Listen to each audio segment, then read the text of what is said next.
Hi, I'm Maurice Dees, the founder and chief trial counsel of the Southern Poverty Law Center.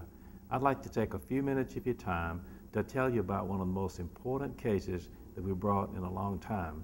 It's a case against the Imperial Klans of America, one of the largest and most dangerous hate groups in the nation.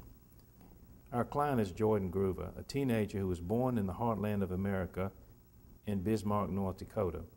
He lives with his family near Louisville, Kentucky. His father, also a U.S. citizen, was born in Panama. His mother is a native of Kentucky. Jordan was attending the Meade County Fair in Brandenburg, Kentucky, with friends and family members on a warm night in July 2006. He loves the fair with its neon-lit midway and exciting rides. Unfortunately, several street-hardened skinheads were cruising the midway that night, recruiting members for the Imperial Klans of America. They spied Jordan and began to assault him because they thought, in their own words, that he was an illegal spic. One of the skinheads who kicked Jordan with steel-toed boots that night is 6'5" and weighs 330 pounds.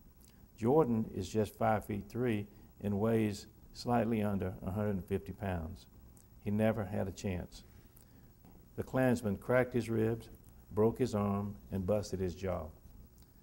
The Klansmen who beat Jordan were members of the Imperial Klans of America, one of the nation's largest Klan groups with 16 chapters in 8 states.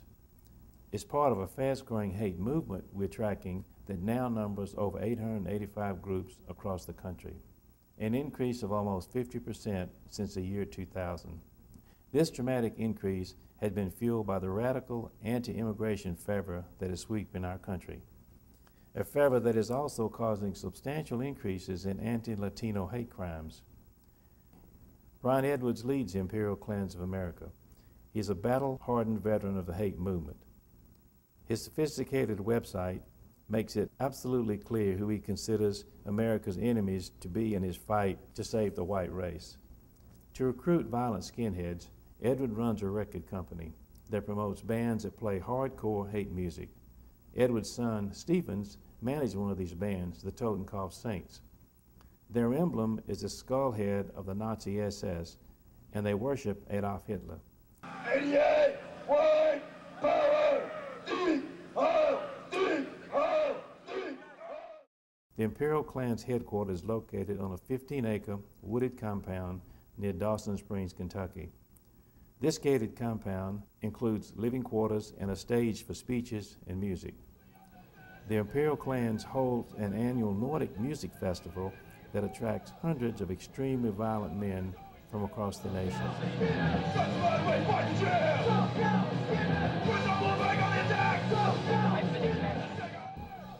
Booths sell a variety of hate materials.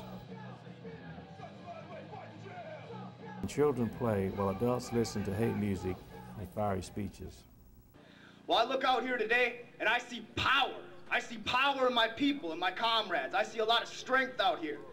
I see a lot of warriors, a lot of people that are willing to fight and die for our race. The white race is literally surrounded by non-white hordes who want to pour over our walls, murder and rape your children, kill your wife, rape your frickin' daughters. Are we gonna stand for that, people? No! Let's send them back in boxes! It's gotta be white or nothing. And I personally will see this world go down in flames before I'll see niggers stand in the seat of kings before me. I will bend not a knee for these niggers or these Jews and their pointy little 6-star. I spit on it. And I spit on anybody that doesn't stand up and fight. Because I will see this race win if I have to drag you kicking and screaming. And I guarantee you this white race, the remnants of what's left of the warrior stock will rise again like a fucking phoenix and burn down everything that stands in our way. We will not take prisoners. We will not compromise. There will be no treaties until you are wiped out of our country. It's shocking to hear people talk this way, but the music is even worse. Several bands played at the Nordic Fest held just a few weeks before Jordan was assaulted. One song calls for violence against minorities, including Latinos. No mercy!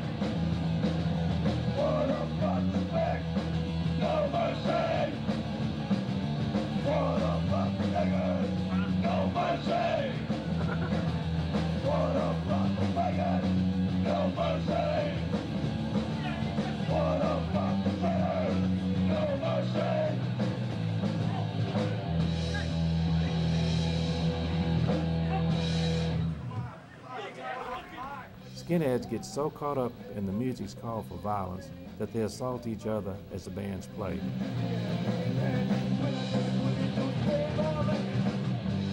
Look what happened to this neo-Nazi at a recent Nordic Fest. This picture disturbs me even more. It's the beginning of the effort to indoctrinate young people into the world of violent hate. It's why we feel so strongly that we have to put the Imperial Klans out of business. Since we filed our lawsuit against the IKA, we've received numerous threats. Look how Edward showed up at his pretrial deposition. Can you imagine the hatred in this man's heart for him to tattoo such an obscene thing about the Southern Poverty Law Center on his head? We have to take threats from hate groups seriously. Members of the Klan firebombed our office during one of our cases. Over 30 people have been jailed for plots to kill members of our staff or blow up our offices. This fall, we go to court in Brandenburg, Kentucky to try our case against Imperial Klans of America.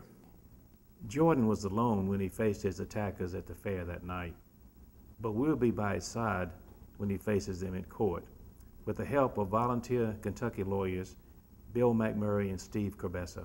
We appreciate their help, but most of all, we appreciate the financial and moral support of our many friends around the country. Without their support, our work would not be possible. Thank you so very much.